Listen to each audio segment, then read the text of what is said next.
All right. Good morning, everybody. My name is Lisa Nolan. I am a regional resource specialist here in central Minnesota. I want to welcome you to our February DSD Quarterly Updates webinar. We're happy you're here today. Everybody has been muted to reduce potential background noise.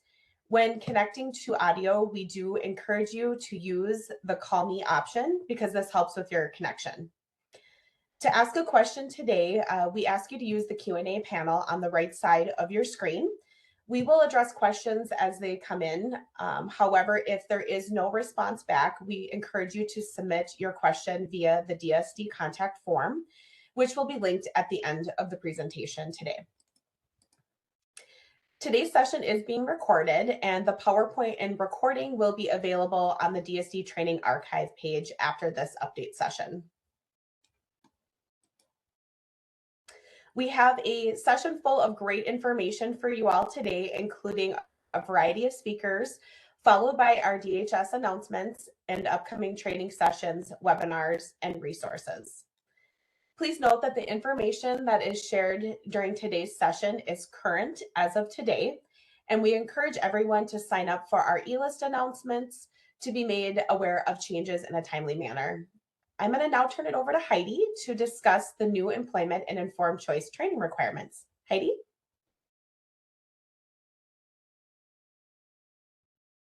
Hello, everybody. My name is Heidi Hamilton. I use she, her pronouns. I'm a middle-aged white woman with gray wavy hair sitting in my home office. I'm happy to be here today. I'm the director of the Disability Services Division, and I'm excited today to talk to you about some new training opportunities. So you can go to the next slide, please.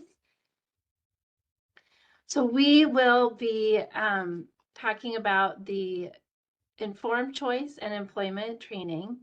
It's our belief that all people receiving our services should have the greatest possible choice and control in their lives, and you all as case managers play a really integral role in helping people live the lives they choose.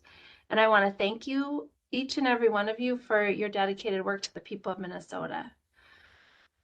Minnesota is an employment first state, which means that we approach our work with the mindset that everyone can work given the right supports.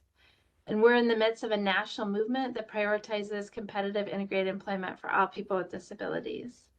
In the past, in Minnesota and in many other states, people with disabilities worked in separate settings, meant only for people with disabilities, a lot of times doing routine jobs for less than minimum wage.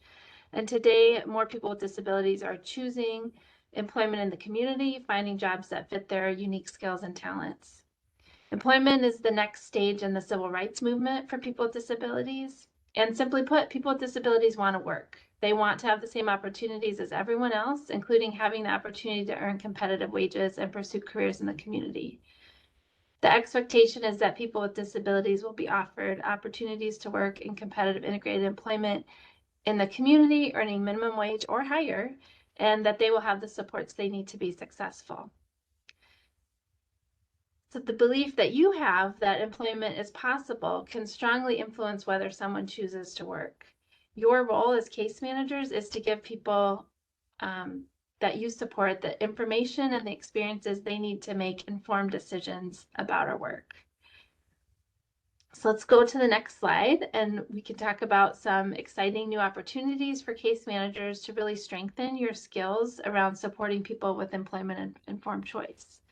So the first opportunity I want to talk about is a new training that's called Getting to Work, a Case Manager's Guide to Supporting Employment.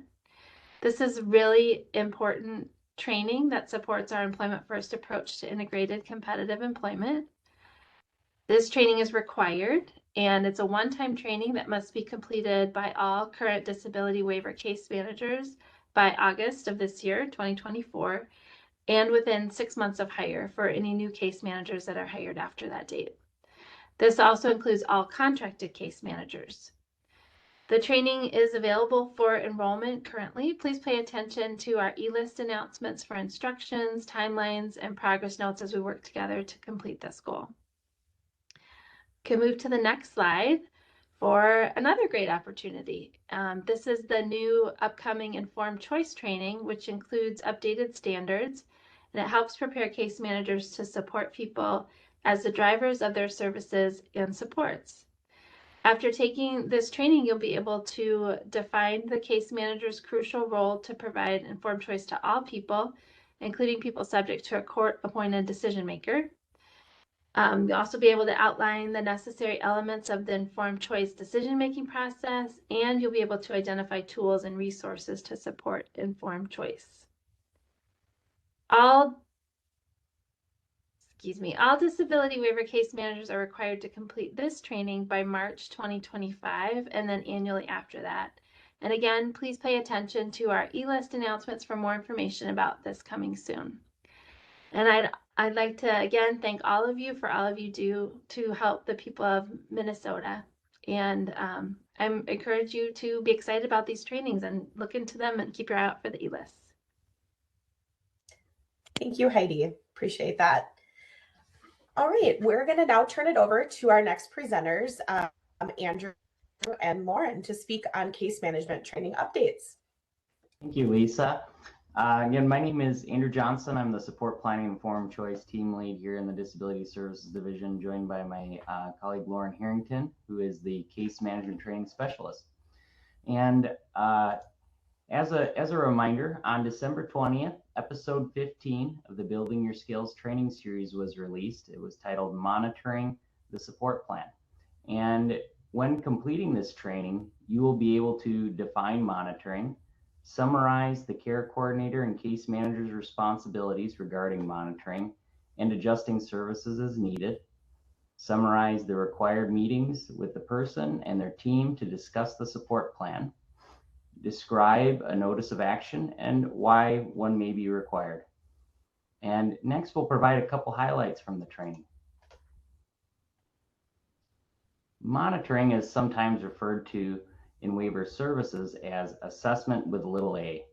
It's not a MnChoices assessment performed by a certified assessor, but rather continuing conversation regarding the person's needs and identifying where they have changed. Monitoring means ensuring providers deliver services as written in the person's support plan, continually evaluating whether the support plan meets the person's needs, and updating the support plan as needed.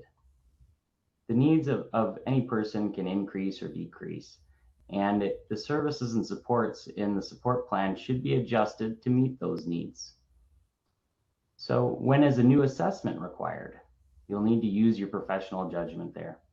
Case management is a nimble service. Emergency situations require case managers to act without a full assessment. Think about your experience with the timeline for a new assessment with an assessor versus a simple support plan update. For example, when a person experiences a change in their mobility, such as an unfortunate fall on the ice, resulting in physical injury, their needs may not be able to wait for a new MnChoices assessment. So again, monitoring is ensuring providers deliver services written in the person's support plan, continually evaluating whether the support plan meets the person's needs, and updating the support plan as needed. So as part of monitoring, you must ensure that providers deliver services as indicated in the person's support plan. It's a state and federal requirement that services authorized by the waiver are provided according to the support plan. So how might you ensure services are delivered as written in the support plan? Review the provider's plan. Reviewing the provider's plan and suggesting revisions will help to ensure that staff are directed to provide services according to what is indicated in the support plan. Some waiver services require monitoring meetings before the provider has provided 45 days of services to the person. And in the provider world, this group of services are known as intensive services. And this monitoring meeting is often referred to as the 45-day meeting. And it must be arranged by the provider. This meeting is an ideal time to review the plan that the provider has created and to ensure it aligns with the support instructions, goals, choices, and needs of the person and how it's written in the support plan. It's a great way to ensure the person's supports are being instructed to care for them in a way that supports the life they choose. And thank you, and I'll now turn it over to Lauren.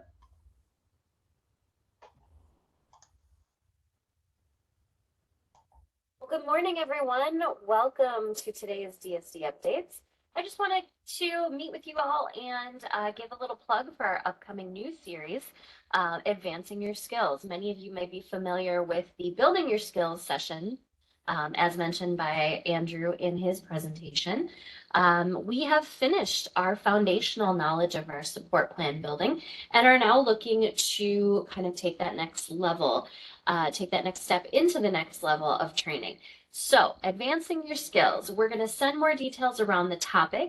We should be getting that e-list out shortly, but preview March 27th, our first session will be about family and friends paid to provide formal waiver services. So very exciting stuff there. Again, that next level of knowledge, building on the basics of the support planning process that we talked about in building your skills. Next slide, please. And we can take a look. You can register today for all 4 of our upcoming Advancing Your Skills sessions that are coming up. They are March 27th, June 26th, September 25th, and December 18th. And yes, you are reading that correctly. We will only have 4 sessions of Advancing Your Skills per year. We decided to go with a quarterly approach to give us some more time to actually prepare and research some of these deeper topics so that we can really give you the kind of education that you guys are looking for. So take a look on TrainLink. You can search Advancing Your Skills. You can click the link in PowerPoint that will be available after the presentation and register for those. One bonus of registering for those through TrainLink is that you are on our email list to get our PowerPoints the day before, a couple days before. But you will get those PowerPoints emailed directly out to you, and you won't have to go search for them on the training archive page if you pre-register. I hope to see you all there. Very excited for our upcoming session. Our content is looking really great. If you guys have questions, please don't hesitate to reach out via the DSD contact form or right now and let me know. And I'll turn it back over to Lisa. Thanks, Lauren. Thank you, Andrew, both very much. Next, we are going to welcome our next presenters, Charla Scullin and Colin Stemper, to speak on the 2024 rate changes. Great. Thanks, Lisa. And hi, everybody. Thanks for having us join today. Like Lisa mentioned, my name is Colin Stemper, and I'm the supervisor of the Disability Services Fiscal Policy team. And I'm joined by our fiscal policy lead, Charla Scullin. So we appreciate being with you today. So like Lisa mentioned, we're going to be providing a little bit of an overview of some of the 2024 rate changes that began implementation in January, and give you a little bit of a preview of some things that are still to come. So we're going to start out with some higher level disability waiver rate system changes. Sometimes we refer to those as framework rates. And there's a lot of kind of inside baseball on mechanics of the rate frameworks in this slide. So apologies in advance for some of the acronyms here, but I'm going to try and spell them out. So one of the biggest changes that we had beginning in January 2024 is what we like to call inflationary updates, or changes that incorporate observed changes in direct care wages, inflation that's happened since our last update. And so the rate frameworks were updated with kind of those higher wages, changes in inflation, and we began rolling that out in January. Now, under the pre-2023 law changes, these rate changes were supposed to start rolling out in November, but the 2023 legislature changed that to January instead. So it happened a little bit earlier than it would have without the change in law. The other change that is associated with this was under the old law, we were supposed to use data that was published in March 2021. The legislature changed that to March 2022, which also increased the values in those rate frameworks. One of the other changes to the rate frameworks is to the component value known as the competitive workforce factor that aims to kind of increase those direct care wages to be more in line with other comparable industries. That changed from 4.7% to 6.7%. One other thing that's worth noting that isn't necessarily a rate change, but to put on all of your radars, is that the legislature passed a policy for 2025 that's known as provider compensation thresholds for disability waiver rate system services. And those kind of require providers to provide a proportion of DWS revenues in terms of direct care compensation. So not necessarily something that's going to affect your work, but something that we wanted you all to be aware of regardless.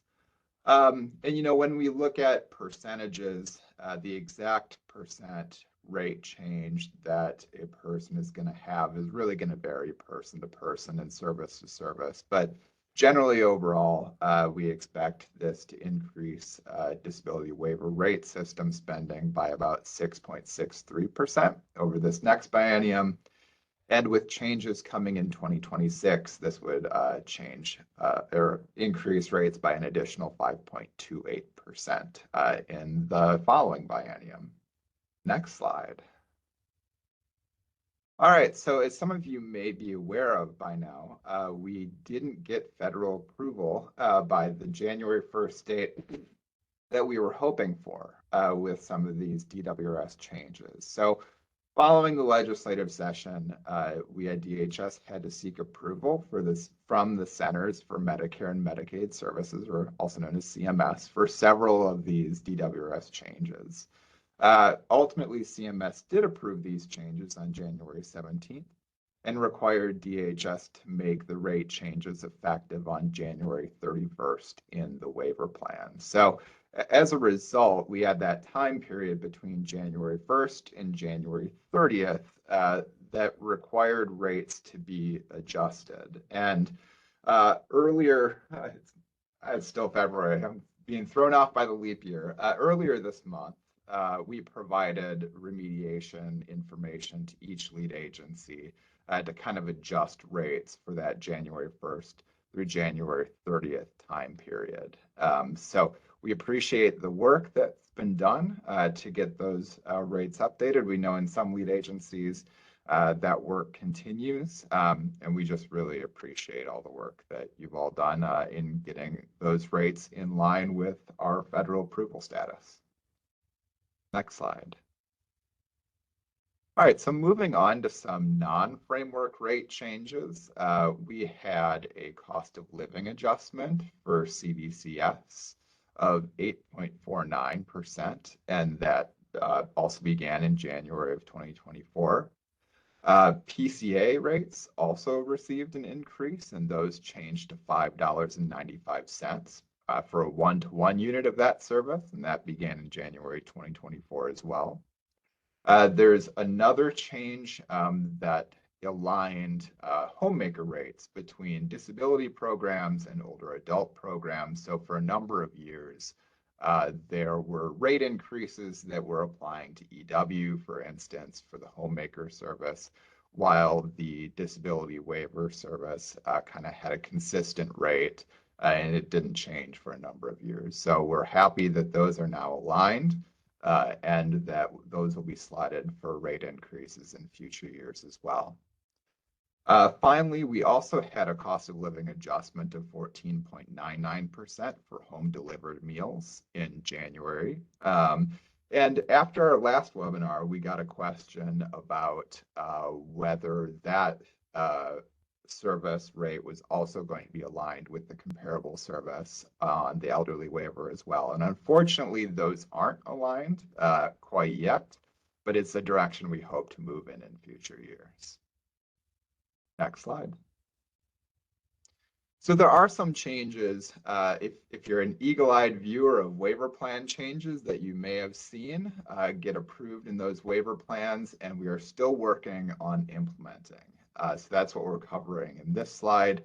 So first, for specialized equipment and supplies under the CAT, CADI, and BI waiver, there was a change in the annual limit for that service from $3,909 to $10,000. That's something we're still working on implementing.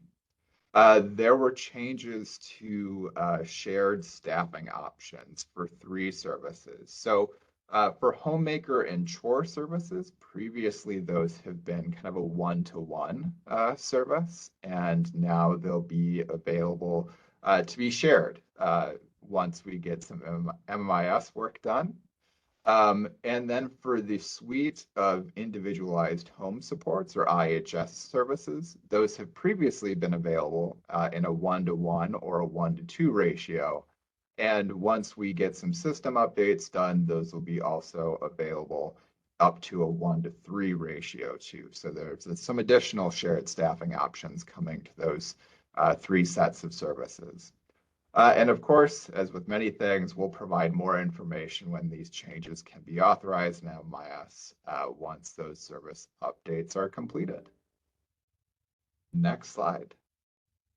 All right, well, that was everything that I had for you all today. And so I'll pause really quick to check if there's any questions.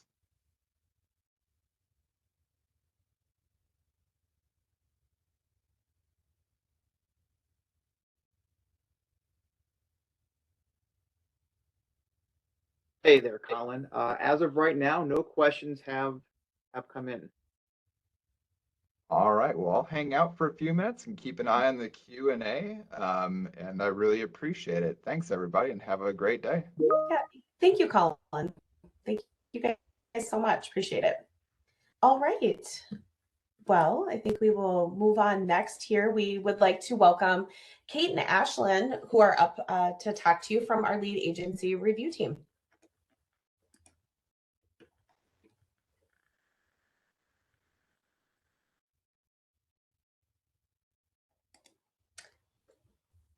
Kate, we can't hear you. We'll have to unmute you.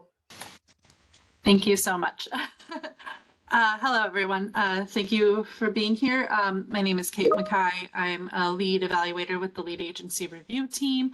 My colleague, Ashlyn, will also be presenting some of this material, and we're here to present on the round 4 findings of lead agency review, which ended at the end of 2023. And some of the upcoming things to expect in round 5, which will begin in May of 2024. So we're starting up. I believe the first county has already received their notification. And I will start sharing.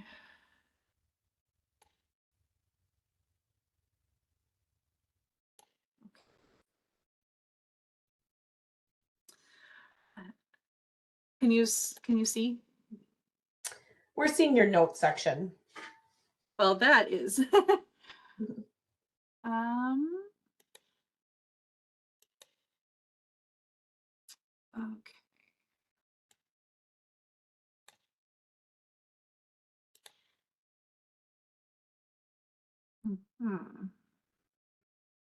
If you would like to click through, then I think my computer is deciding that the notes section is what it would like to show. No problem. We'll get that back up for you. Just hold, Thank you.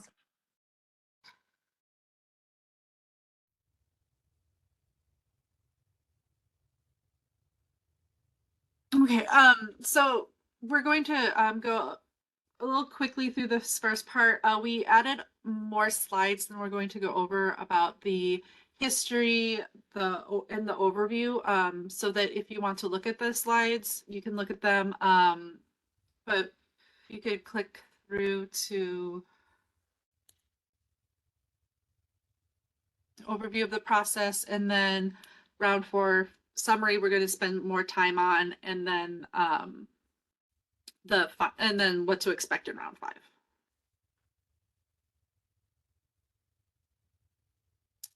So we see we see all the lead agencies in Minnesota, which ends up being 90 between the 87 counties and 3 tribal nations who have waiver programs.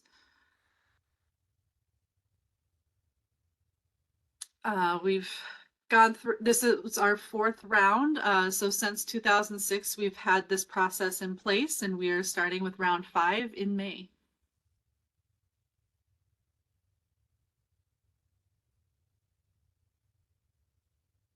Next slide. And then our process is driven by policy at the federal level, within the Olmstead Plan and other judicial mandates, and then also within Minnesota statutes, and along with person-centered informed choice and transition protocols. And so with the lead agency review process, we have pre-review activities, which includes a teleconference, the survey that we send out to all staff at the lead agency, including case managers, assessors, and case aides. And then we're gathering a lot of information from DHS, from the programs, along with community data. And then once we get to the review, we're doing the case file review, holding entry meetings, focus groups with case managers, assessors, and case aides, including contracted, in most cases, supervisors. And then we provide an initial summative findings meeting. And then after the review, we are doing remediation on case file review, corrective action planning with leadership, and sharing out best practices and gathering feedback and sharing among our DHS colleagues. During round 4, we had to make some important modifications to our process. So we moved to doing remote visits. We extended our review by a few days. We implemented a secure file transfer. So now all of our case file reviews are done in a desk audit format. And then for round 4, yeah, and then online video conferencing technology has expanded to allow for more case or focus groups done through WebEx or now Teams. And so we're going to spend some more time on the summaries and findings of round 4. So round 4 occurred between April 2019 to August 2023. So these are this is what we found. So we focused on 3 areas: equity, identifying disparities, and discussing how lead agencies are addressing cultural needs of their community, of the people they serve, and then internally on if trainings or work groups or what strategies they were using to meet these needs. Community integration, focusing on housing, employment, and person-centered practices, and then also on program sustainability, so focusing on operational data that lead agencies can utilize to better support the individuals they serve and the operation of their program, and supporting case managers and assessors in cases. So Ashlyn is going to discuss our findings in these areas. Hi everyone, I'm Ashlyn. I'm an evaluator on the lead agency review team. So as Kate had mentioned, equity is one of the themes that we looked at in round 4. Next slide. This graph shows the race of home and community-based services participants and how it's changed from 2018 to 2022. And we have seen higher enrollment in home and community-based programs across many racial groups. There was a 3% increase in those that identify as Black, Indigenous, or people of color, and a 4% decrease in those that identify as white.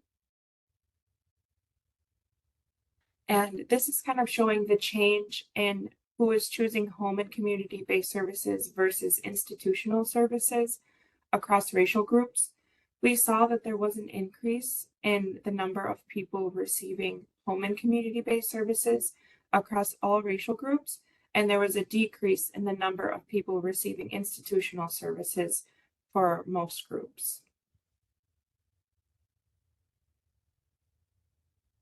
This graph is looking at the age of home and community-based services participants. We have seen higher enrollment in certain age groups, especially those under the age of 65 and youth. Next slide. This is looking at, of course, or again, the change between who's choosing home and community-based services and who's choosing institutional services. So there was an increase in the number of people receiving home and community-based services in groups under age 85, and a decrease in those receiving institutional services across all age groups. Next slide. We want to mention that these statewide data sets really don't capture all of the diversity that exists within our communities, both within and across counties and tribal nations. Diversity is influenced by unique aspects of each community, such as history, economy, and labor markets, friends and family, and neighborliness.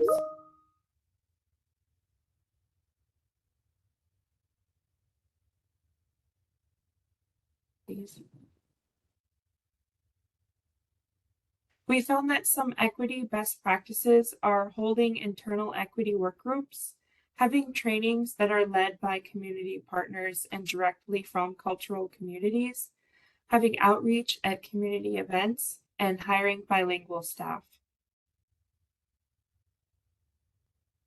So the next theme that we had during round 4 was community integration. So we'll first look at housing. This is showing the percentage of individuals living at home based on their waiver. So from 2018 to 2022, we saw growth in the number of people living in their own homes among all waivers. And the greatest increase was for people on the DD waiver. 50% of people were living at home in 2018. And then as of 2022, 59% of people on the DD waiver were living at home. We did a survey of lead agency staff and found that the most common barriers to housing are a lack of affordable and accessible housing, staffing shortages among in-home service providers, and lead agencies are really trying to address service provider shortages and doing that with really creative solutions. But there are barriers to this, such as background checks, immigration status, and work safety and support. Next slide. So these were the case file review results that we had when we looked at housing. There was high compliance for plans, including developing a plan that supports a preferred living setting. And then we also saw lower compliance in completion of My Move plans for people who had moved in the past year. And I also want to note any compliance data that we show is based on our sample and not home and community-based services as a whole. Next slide. We found that housing best practices are working with providers to create wraparound housing options, CDCS utilization, and being a part of housing work groups and local and regional projects related to housing. Next slide. So we're still looking at community integration here, but we'll next look at employment data during round 4. Some themes that we noticed, there was a rollout of new employment services early on in round 4, and that's the exploration, development, and support services. There has been stronger employment engagement from businesses in some areas of the state.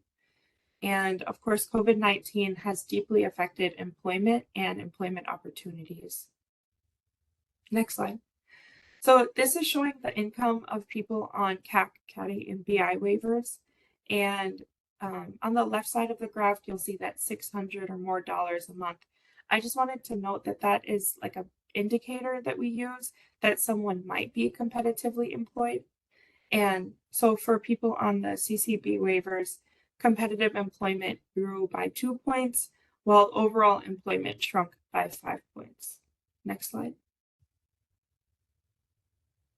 When looking at employment rates of people on CCB waivers, there was a steady decrease of employment happening prior to COVID-19. And then once the pandemic hit, there was a really sharp decrease in employment rates. And then this is looking at the income of people on the DD waiver. So again, 600 or more a month is an indicator that someone might be competitively employed, and that grew by 2 points, while overall employment shrunk by 18 points. Next slide.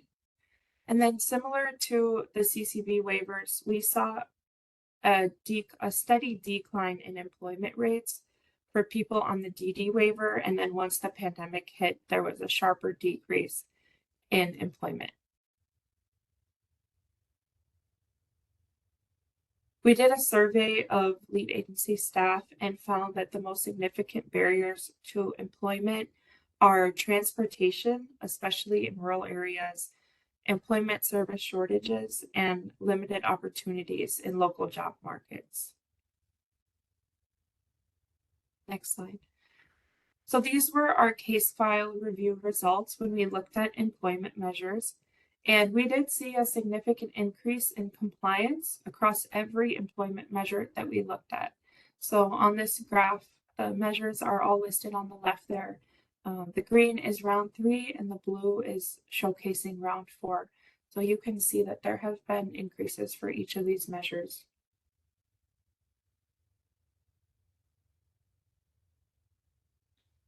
Employment best practices include partnering with rideshare companies, creative accommodations, and job descriptions to meet labor needs, partnerships with schools, VRS, and supported employment providers, and employment liaisons. Next slide. So we're still looking at community integration, but we'll next look at person-centered practices. Just a reminder of the principles are building and maintaining relationships with families and friends, living as independently as possible, engaging in productive activities such as employment, and participating in community life. Next slide. Some themes that we noticed related to person-centered practices is that lead agencies were placing a greater emphasis on this. In round 4, there was an increase in training for both case managers and assessors. And it has also become more difficult with the way COVID-19 has impacted the delivery of home and community-based services. Next slide. So for person-centered planning, we look at 12 different measures related to person-centered planning. And of those 12 measures, these are the ones where we saw the highest rates of compliance. So things like a plan including social, leisure, and religious activities, preferred work activities being identified, preferred living settings being identified. Next slide.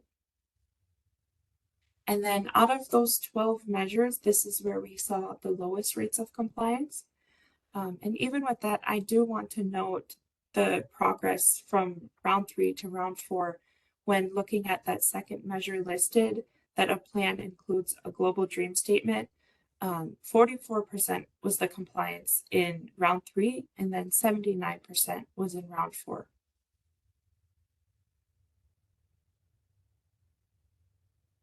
And then another part of compliance we look at is support plan record keeping. And for all of these 4 measures, we saw compliance increased from round 3 to round 4. And now all of these measures were within the 86% compliance standards. And then for the next part of the presentation, I'll send it back to Kate. Next slide. Thank you, Ashlyn. And so seeing all the changes and the improvements, even during a time of difficulty such as the pandemic, we want to go into the strengths and recommendations that we saw come out of round 4. Next slide. So one of the strengths of lead agencies we want to mention and highlight is that there were lead agencies are serving individuals with much higher needs in their own homes. So statewide, there's been a major or large increase in the number of people being served with higher needs. So there was a 10-point increase in DD. There are also increases in the CAT EBI waivers and the elderly waiver and AC programs. So while these programs are increasing in size, they're also increasing in the complexity of needs. Next slide, please. We're also seeing that when staff collaborate between their programs and with community members, we're seeing a significant increase in the effectiveness of services that are delivered. We're also seeing with higher rates of collaboration within and across programs and with the communities, higher rates of compliance, and that's compliance in the case file review, but also compliance in meeting program and operational mandates, and also better understanding of person-centered practices. Next slide, please. We also saw resiliency within lead agencies and particularly case managers and assessors in quickly adapting to the needs of COVID-19 and meeting the health and safety needs of the people they served, navigating new technologies, quickly adapting to in round 3, there were quite a few lead agencies that still had paper files and adapting to digital technologies, and adapting and navigating all of the policy changes and waivers that were occurring simultaneously during this time. Common recommendations that we provided were, and these may seem general when we're working with lead agencies, we are far more detailed in how we're adapting to the lead agency's needs. However, we in general are recommending increases in supporting case managers and assessors, supporting the increased workloads and also the increased complexity of needs of the people who are receiving waiver services. Also working with providers in the community to help further employment opportunities and working creatively within the community to do so, because it was, especially during the pandemic, we understand how difficult that was. And then within our findings, we also had compliance and corrective action findings. So next slide. One of a new measure that was implemented and reviewed during round 4 was the provider signature. And across the programs, we actually saw a relatively high rate of compliance, meeting the 86% threshold statewide, but it was a common corrective action. And it's a complex measure because the providers need to be named, and then the signature of the provider or 2 attempts to collect the signatures from each waiver provider is needed for this item to be compliant. One of the major things that we saw was that either the second attempt wasn't documented or there was there wasn't documentation if they had wanted the provider, but then they decided not to go with those services. We just could not find documentation that is a conversation that occurred. Next slide, please. And then timeliness. And so timeliness required a current and signed support plan, and then sending the support plan to the person within 60 days of the assessment. And again, this was one where documentation was often the culprit of we just didn't see that the first attempt. Sometimes we would see that they sent an updated signature plan, maybe 90 days out or 6 months out. But we didn't have the initial documentation that the or the initial documentation that the plan was sent. Slide.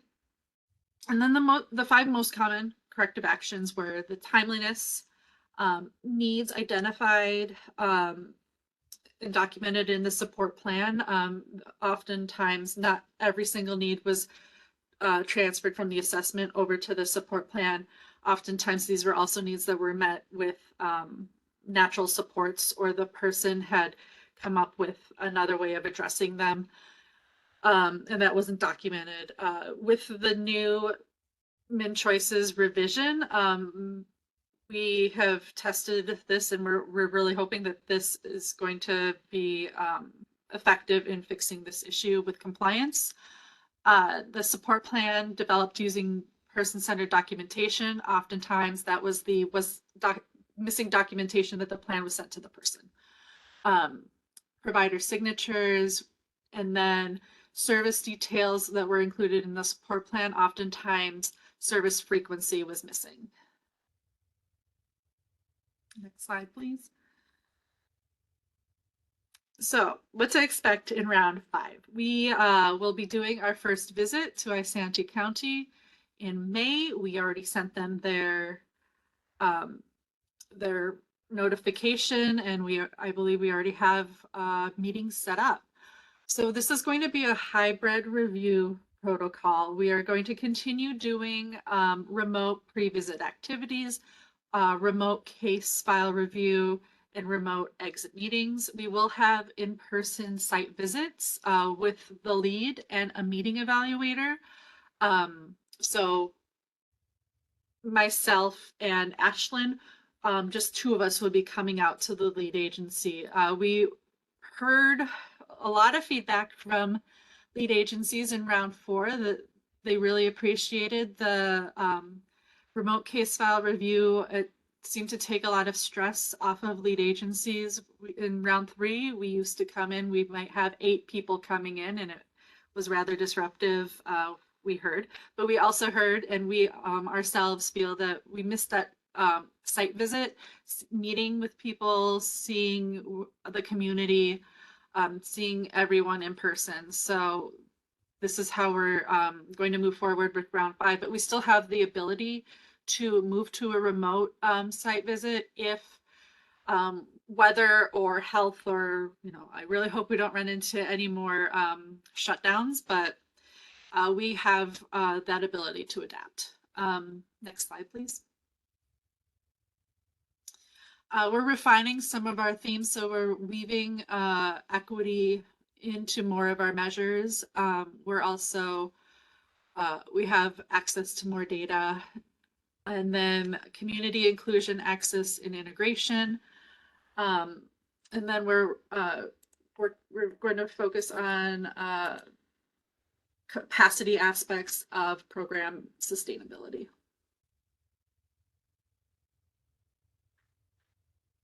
And then for case file review changes, we're improving our sampling methodology.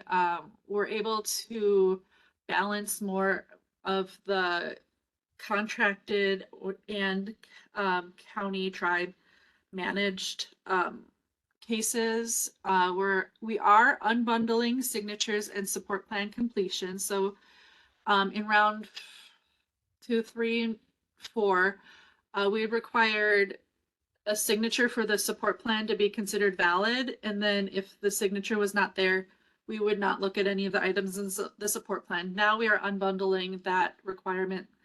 Signatures are still required, but if we do not see the signature, we can still look at and see what is in the support plan. We are requiring case manager signatures for signed plans. So for the case to be considered completely signed, the case manager's signature must be present. And services in the plan must be tied to the assessed need. Previously, we had looked for one service to show that services were in place. Now we must have services for all of the needs domains. And so that includes natural supports. And changes that are related to the MnChoices revision. So the assessment summary is not going to be considered part of the support plan.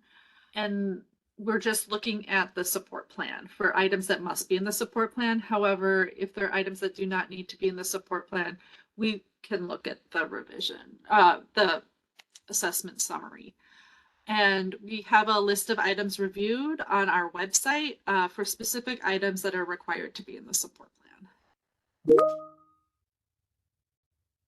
Next slide, please. And then if you have any questions, we are more than glad to answer them.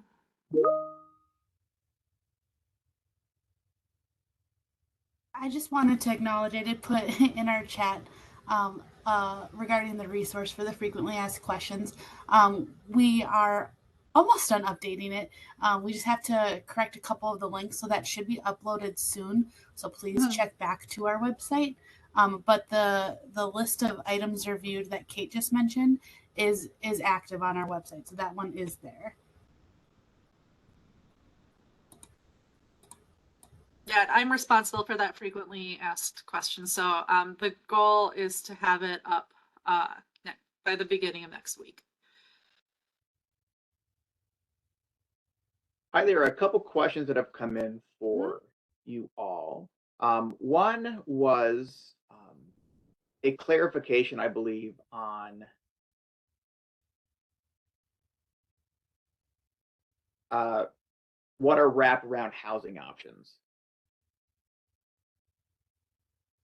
I can answer that question. So wraparound housing is more of a team approach where there's coordination between multiple providers to ensure that someone is having all of their needs met, instead of providers just providing a bunch of individual services.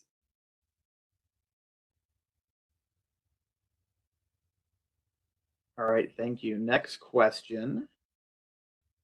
There's a request for you to repeat the direction of needing a service for each assessed need. Yeah, so in MnChoices revision, you have all your needs, and there are needs domains that those needs fall under. To align with the requirements of CMS, we need to have a service to address each of those domains. And those services can also be natural supports. It's how those needs are being addressed. So how previously in round 4, we had needs domains. So if you just needed to identify the need under those domains, now we need to have service attached to that. One of the things is one service can address many of the needs domains. And it aligns quite well with MnChoices revision. All right, another follow-up in that same area. When you say all needs have to be addressed, will it be counted if it is acknowledged as a risk in the support plan because the person chooses not to have a service, either formal or informal, addressing a need area? If it is documented as such, yes. The thing is, it needs to be clear.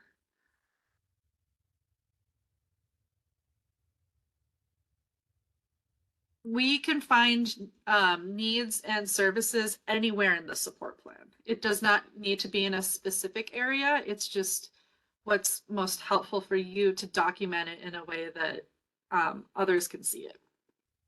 And like for an example of that clarity is like you couldn't say all remaining unaddressed needs are Yeah. met are unable to be met due to refusal services. We would need to see that specific need listed and them declining a service or whatnot. For example, if they have a transportation need, but they do not want to use any of the transportation options, if it's detailed to that extent, then we would understand what's going on. All right, next question. When you guys are out with the county, are you requiring any documentation for staff training or credentials?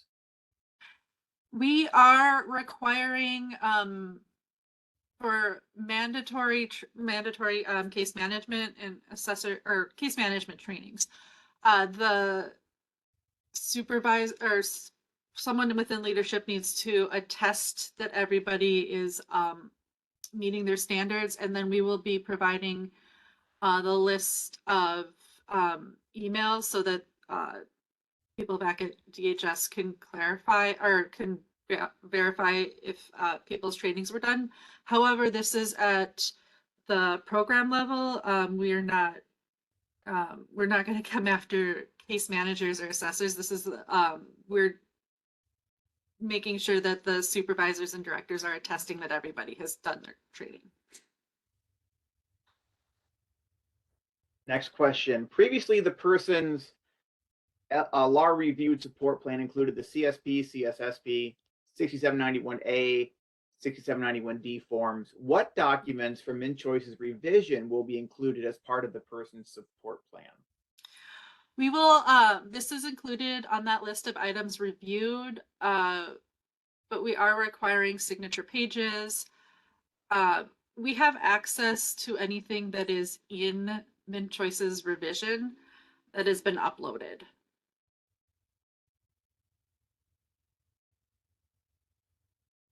We have access to SSIS.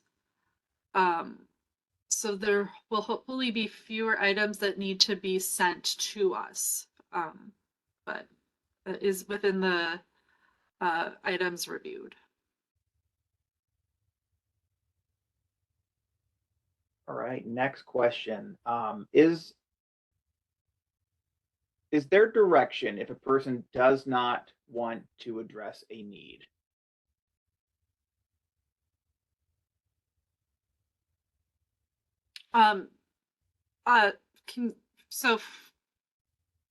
For example, if they have a need and they're saying that they don't want it to be met, there needs to be information on that, what they're doing about it. So right, some clear documentation of, yeah, it's just, it needs to be documented and clearly that they are choosing not to do this. All right, next question. Is it correct to assume that not all cases that may be examined by lead agency review are going to be for people in the revised MnChoices system due to the rolling implementation of revised MnChoices and the look back period of cases that are reviewed for lead agency review? We will simultaneously be in the MnChoices 1.0 and in revision. The day that we are there, wherever that person's current support plan lies, that's what we will be looking at.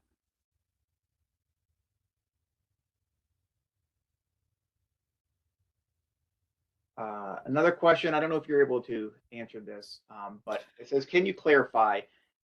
You say you will check email addresses for sign up and completion of mandatory trainings.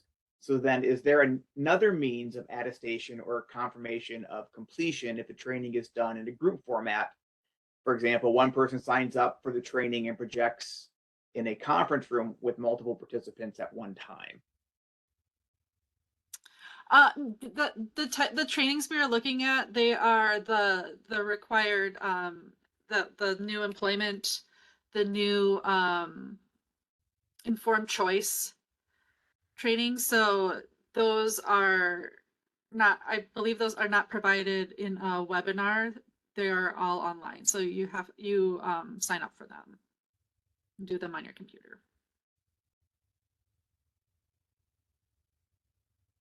And that's just, it's also, it's going to be more between DHS and the supervisor, manager, director level.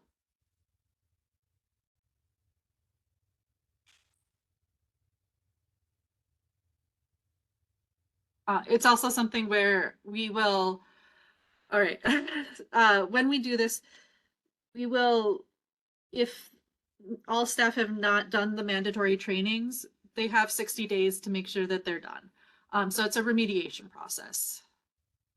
There's no penalty.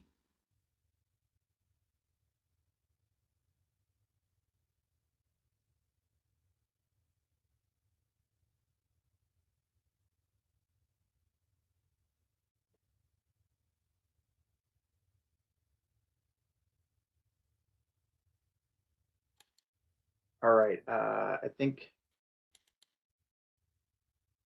last question, I think, for now.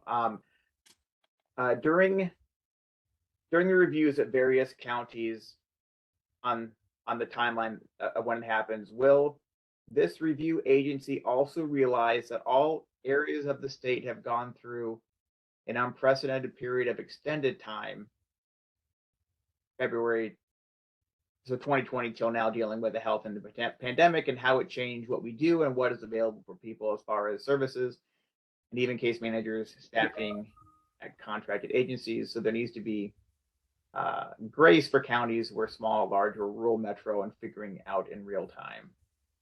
Mm-hmm.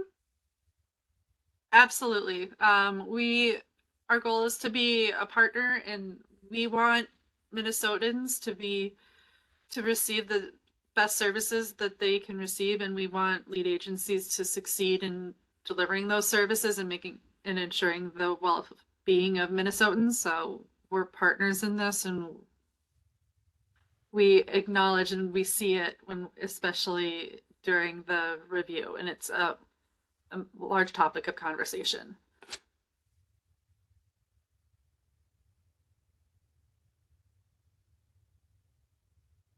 Thank you so much.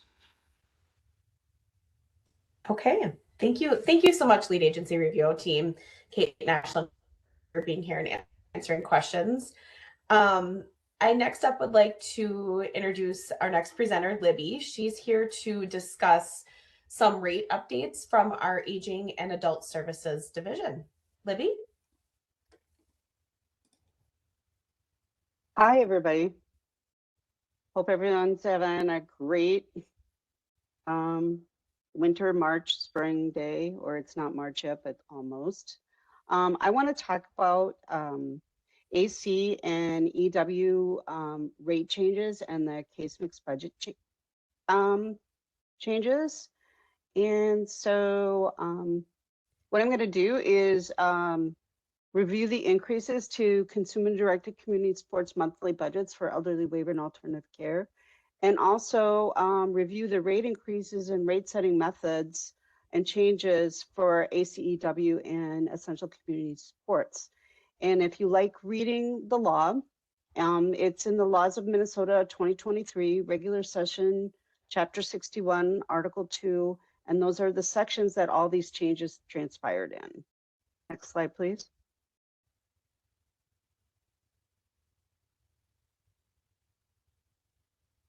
So effective 1/1/24, CDC's monthly budgets under AC and EW were equal to the monthly case mix budgets offered under the traditional EW and AC programs. That's a big, big change for AC and EW. If you have worked with the aging programs before, you would know that our CDCS budgets were always quite discounted to the traditional budgets. So effective the first of the year, the new law made the CDCS monthly budgets under EW and AC equal to the traditional case mix budgets. So they were increased like the traditional budgets. So as the traditional budgets increased, the CDCS budgets are now equal to those. And that, again, is in Article 2 and Section 4 of the laws of Minnesota 2023. Next slide, please. So prior, as I mentioned, prior to this change, EW and AC case mix budgets were significantly less than the traditional case mix budgets. And so what we are hoping that this will help for our aging population is to use self-direction more and to try to use CDCS more when they're choosing their services. I think part of the issue has been in the past, and we have been working on this for a long time, has been the fact that CDCS budgets for AC and EW have been lower than traditional budgets, and people can't fit all the services they need in their case mixes. So now it's an even parity. So traditional budgets and CDCS budgets are the same as of January 1st. If you look at EDOC 3945, you'll see all the long-term services and support rate limits effective for 1/1/24, which would include our case mix budgets for CDCS and for AC, EW, and ECS. And you'll also see all the rates for all of the waiver programs.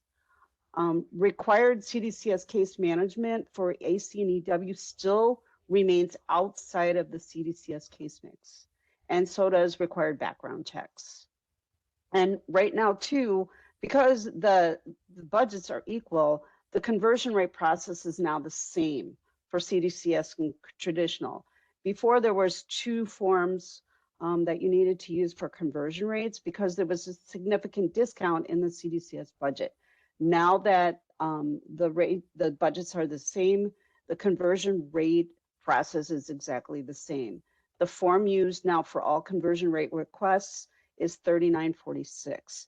If you're not familiar with what a conversion rate is, that's for a person that has been in the nursing home at least 30 days and is trying to convert out into the community to use home and community-based services, and they need the same case mix cap that they had in the nursing facility. Next slide, please. This is just a slide that's in the EDOC 3945, which will show you the AC and EW CDCS case mix budgets and the increase, and you can compare these to the traditional budgets, and you will find that they are the same, and but now still case management and background checks are outside of that budget. Next slide, please. So CDCS, as a reminder, is a service option to give a person more flexibility in planning and directing their own services, allowing them to utilize their AC or EW funds in a self-directed way.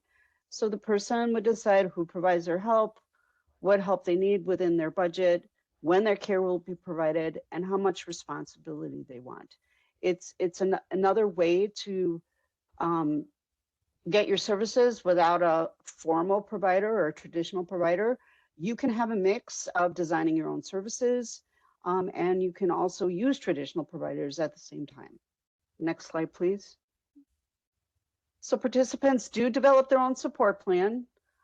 They hire, train, and manage their own support workers. They manage their own budget, and they choose where and when, how their services are provided. So CDCS, we promote flexibility. We know there's a workforce shortage out there, and this is just another option for people to be able to utilize services under alternative care and elderly waiver.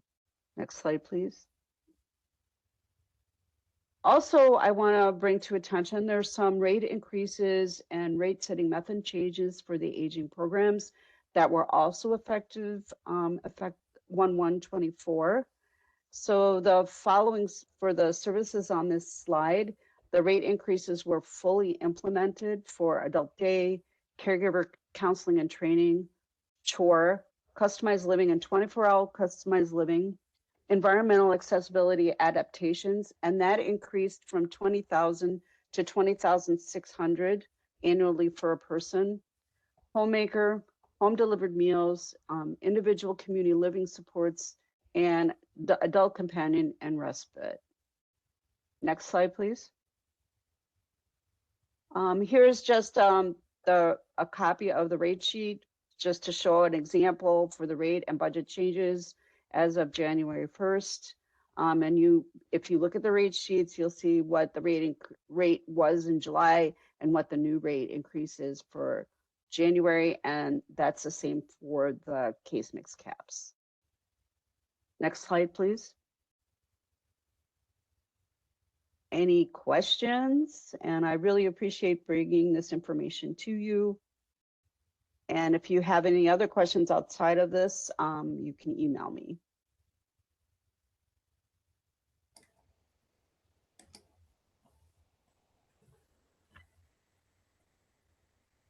Hi, Libby. No questions have come in for you at this point. Well, good. Then I was complete and succinct. Thanks for having me. Yeah, thank you, Libby. Thank you so much. Next up, we're going to have our DHS announcements. Kerwin, are you there? I am. Thank you, Lisa, and hello, everyone. My name's Kerwin McKay. I'm a member of the Regional Resource Specialist team and represent Region 3, which is Northeastern Minnesota. And as Lisa already alluded to, I'll be covering a portion of this quarter's DHS announcements this morning. Next slide, please. The CMS approved DHS's waiver amendment package on January 17th of 2024.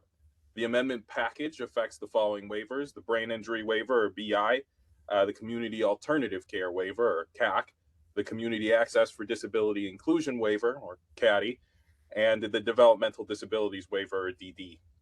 CMS also approved a waiver amendment for the elderly waiver, or EW, which was announced via a separate e-list. DHS must update policy manuals and MMIS and will send e-list announcements and or update the CBSM What's New page when we implement the changes and clarifications. On February 27th of 2024, the Federal Centers for Medicare and Medicaid Services, or CMS, approved DHS's state plan amendments on CFSS, a flexible health care program that will replace PCA and CSG in Minnesota. Before DHS launches CFSS, we must complete the tasks listed on the PCA manual, transition from PCA and CSG to CFSS, and make changes to the computer systems, forms, manuals, and trainings in response to feedback from CMS. Apologies. DHS will announce the CFSS launch date at least 90 days in advance. We'll continue to send status updates as more information becomes available. And for more information, please refer to the CFSS and PCA manual websites that are going to be linked on the slide.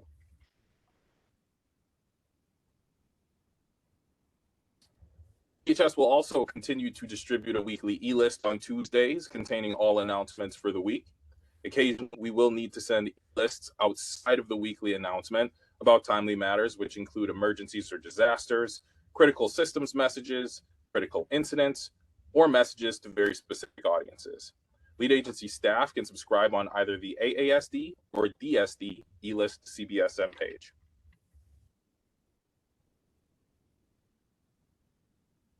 CMS also approved DHS's waiver amendment to increase the number of hours per week a spouse or parent of a minor can be paid through CDCS. When a spouse or parent of a minor provides personal assistance services, the following limitations apply. If one parent provides personal assistance services to their minor child or children, the parent may provide 60 hours of paid support in a 7-day period. If more than one parent provides personal assistance services to their minor child or children, each parent may provide up to 40 hours of paid support in a 7-day period. If a person's spouse provides personal assistance services, the spouse can provide up to 60 hours of paid support in a 7-day period. There are additional service limitations to pay a spouse or parent of a minor for personal assistance services, which are included in the CDCS manual, which is linked on the slide. And it seems like we may be having some technical difficulties here. So I'm going to take just a minute here to double check my audio. It looks like we might be okay. Let's go on to the next slide.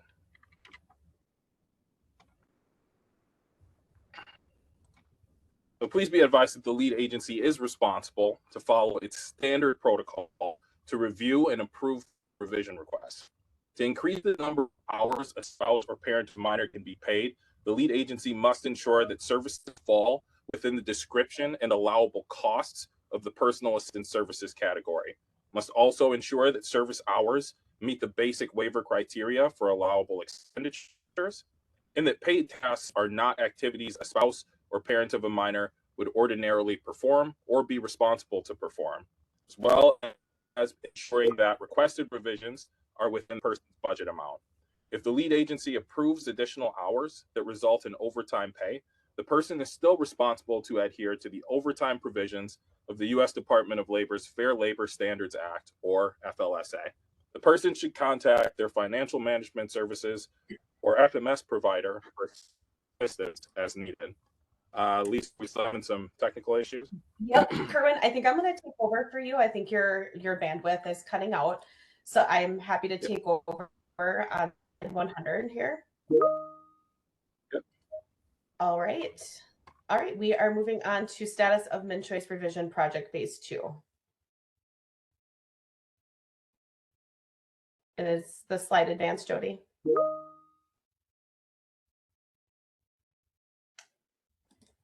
Okay, I apologize for the bandwidth issues. Okay, so I'm not seeing the slides advance, but I'm going to go ahead and read. I'm on slide 100. Okay, we continue to be in the second phase of the rolling launch of the revised MnChoice application. For specific information about MnChoice's updates, visit the MnChoice's county link page if you are having questions about the MnChoice revision project. You can also email dhs.mnchoices@state.mn.us. For all other inquiries, continue to reach out to your MnChoices mentor. There has been a significant increase in the volume of applications for home and community-based services, which has increased the workload for counties and the state medical review team, or known as SMART. Because of this, effective immediately, SMART temporarily suspends their policy that lead agencies must complete the MnChoice assessment 150 days before the SMART referral date or schedule a MnChoice's assessment to occur within 60 days of the SMART referral date. This is a temporary change in policy due to the significant backlog and delays in wait times for MnChoice assessments. While the temporary policy is in effect, lead agencies may enter the referral date as the MnChoice assessment date in the Integrated Services Delivery System, or the ISDS. Currently, this temporary policy is set to expire on June 30th of 2024. SMART will review this policy prior to June 30th of 2024 and may extend an expiration date if warranted. All right. If a lead agency needs to check the status of a case, we do encourage you to use the ISDS system rather than the SMART hotline. There is a variety of information that can be reviewed within the ISDS, such as verifying a person has been referred to SMART, checking a person's case status, the disability analyst's name and contact information if assigned, whether SMART forms have been returned, what evidence has been received and what evidence is outstanding, and a person's contact information. All right. We do encourage all lead agencies to establish staff members with access to ISDS. County or tribal workers who wish to receive access to ISDS must first complete a training session. These training sessions are held virtually on the third Tuesday of every month, and you can register for these via TrainLink. Okay, DHS updated and expanded the CBSM page titled Guide to Support a Person with a Residential Service Termination Notice from a 245D licensed provider. This toolkit provides an overview of the process for residential service terminations, which includes case manager responsibilities and legal rights of the person or their legal representative. DHS posted a new manual page that clarifies the policies for receiving PCA services in HCBS settings. It is a resource to address lead agency questions about which HCBS settings a person can or cannot access PCA supports within. Additionally, DHS updated the PCA policy to reflect a recent change in statute. The PCA service now allows for PCA workers to drive adults into the community, including to medical appointments. Like other covered PCA services, PCA provider agencies are not required to provide driving as a service. For more information, we refer you to the PCA manual covered services page on this slide. All right, DHS has also updated the CBSM to provide guidance for authorizing home delivered meals in a customized living setting. When authorizing home delivered meals in a CL setting, the following criteria must be met. The person must receive meal preparation for less than 3 meals per day as part of the CL service. The home delivered meal service and the customized living service must be delivered by separate providers. The case manager or care coordinator must ensure that there is no duplication of the meal preparation.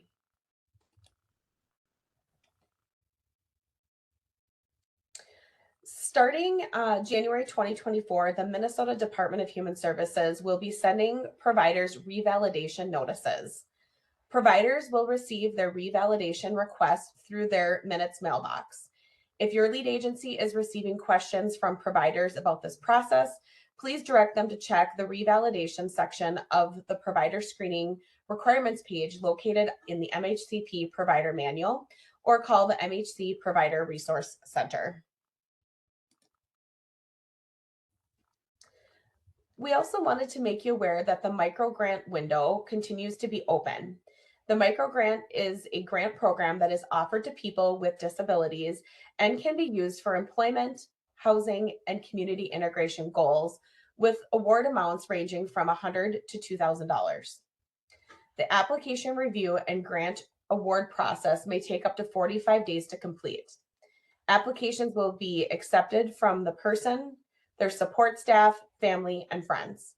Please be advised that only one microgrant per year may be awarded to a person. All right, the state's new assisted living report card allows people to look up assisted living residences and find comparative ratings based on the resident and family surveys and state inspections. Some of the quality measures captured in the provider's report card include the following: quality of life, family satisfaction, residents' health, safety, and staffing. It currently features ratings for about 20% of the state's assisted living facilities, with a focus on the largest facilities that are home to almost half of all Minnesotans who use assisted living. The state will expand the report card early next year to add more facilities and ratings based on the Minnesota Department of Health's licensing surveys and investigations. You can find an overview of the project timeline and milestones in the link on the slide. There is a new resource from DEED called the Employer Reasonable Accommodation Fund, or the ERAF, that we wanted to share with you. This is a central fund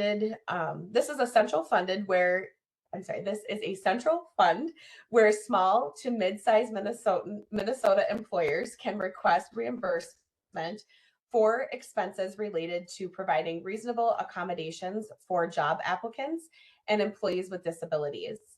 The ERAF purpose is to encourage employment of people with disabilities by reducing any perceived or real financial barriers. ERAF coordination can also provide TA and consultation at no cost to the employer, and is also available for people with disabilities who are self-employed to apply. This is a pilot program through DEED, and it runs through June 30th of 2025. Effective on January 1 of 2024, DHS eliminated the asset limit for people who are eligible for MAEPD. People who apply for MAEPD on or after July 1st of 2024 and people who are already enrolled in MAEPD will no longer have an asset test. Please submit any questions related to this change through HealthQuest.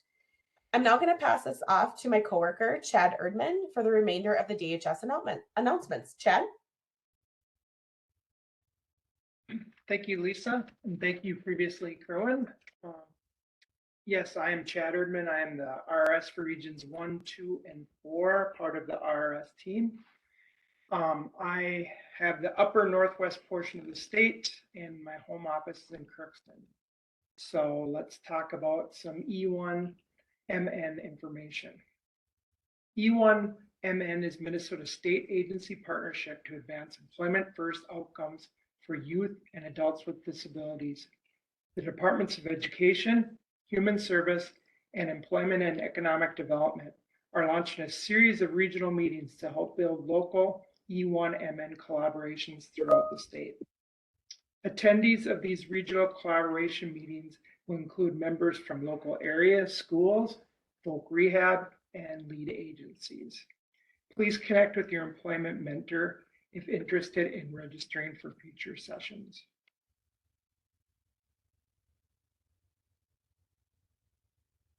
E1MN collaboration meeting details. This interactive three-part series is to learn more about E1MN and to spend time building strong partnerships and collaboration within your area. Attend the meetings for the regions in which you work. The first round of meetings were held during the month of February. They focused on developing shared learning around E1MN and the Minnesota Transition Framework, and helping to establish your E1MN local team. The second and third round meetings will focus on collaborating with their E1MN teams, and you will be reviewing data, selecting strategies, and exploring an E1MN action plan to enhance your partnerships. Announcements for future registration dates will occur via eList. This spring and summer, DHS and partners will be conducting a study to gather feedback, to gather public feedback about people's experiences with positive support services, crisis services, specialist services, and respite services. Members who are part of the Virtual Insight Panel, also known as VIP, will be asked to provide feedback on intervention services and related regulations later this year. VIP membership is for Minnesotans aged 18 and older who have a disability, as well as parents or guardians of a child or an adult with a disability. VIP members are often consulted by DSD to give feedback on projects through interviews, surveys, and focus groups.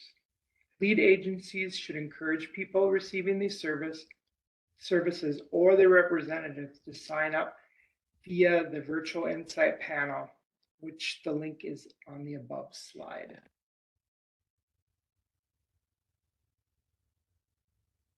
DHS is excited to announce the Odyssey webinars will continue in 2024. This year's Odyssey series will include 3 webinars that address the challenges and opportunities of aging and disability services by bringing possibilities to life. The first session will be held Thursday, April 4th from 1 to 2:30 p.m. There is no cost to attend the webinars in this series. Please save this date and time on your calendar. We will share more details and registration information soon. DHS has also announced that Odyssey will continue as a webinar series indefinitely. We remain committed to the goal to provide relevant and empowering information that improves services for older adults and people with disabilities in Minnesota. We look forward to sharing these innovative webinar sessions with the Odyssey community for years to come.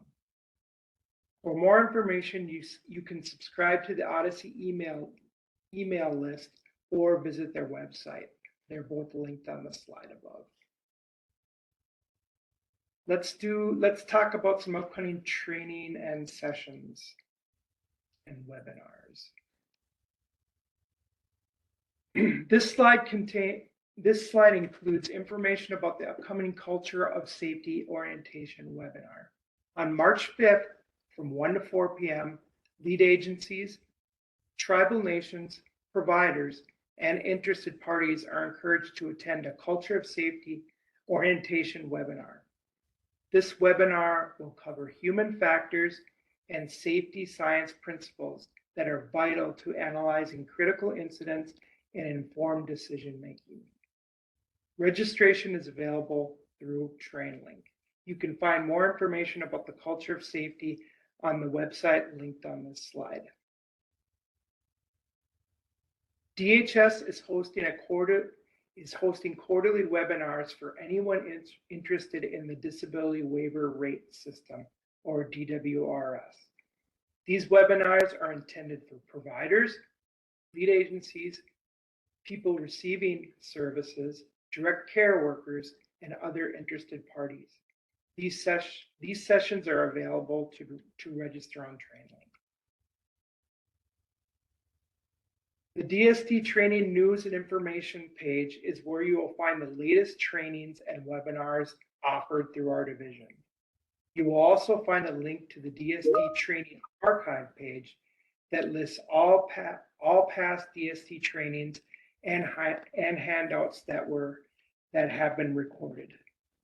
We recommend you bookmark this page to stay up to date on the most current trainings.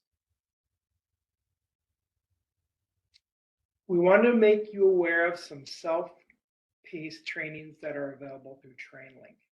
As a reminder, case managers who work with persons on the BI, CAC, CADI, or DD waiver must complete the Supporting a Person's Move, a case manager's role.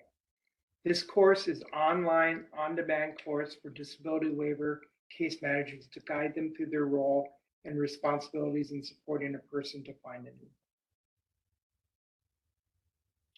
This section will provide you with some resources that will help you with the people that you support.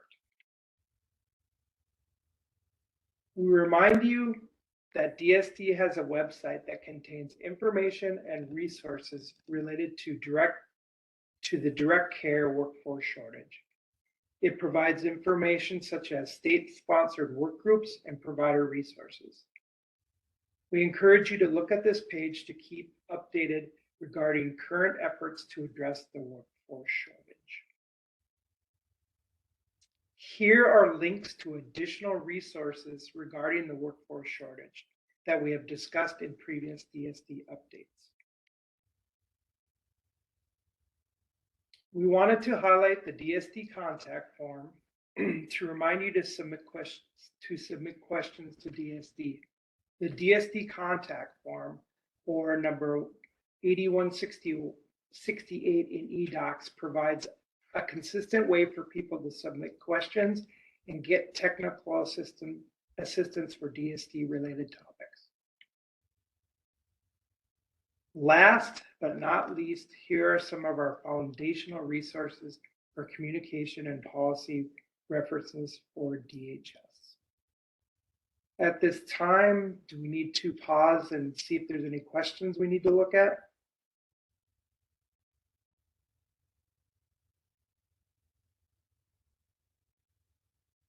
No additional questions at this time. Thanks, Kyle. So on behalf of the RS team and DSD, thank you for joining us today. To reach the RS team for technical assistance, or if you have additional questions about the information contained in this presentation, please submit them using the DSD contact form DHS 8168. Thanks again, and we hope everyone has a great day and a great spring, and we hope this beautiful weather that we're getting continues. So thank you, everybody.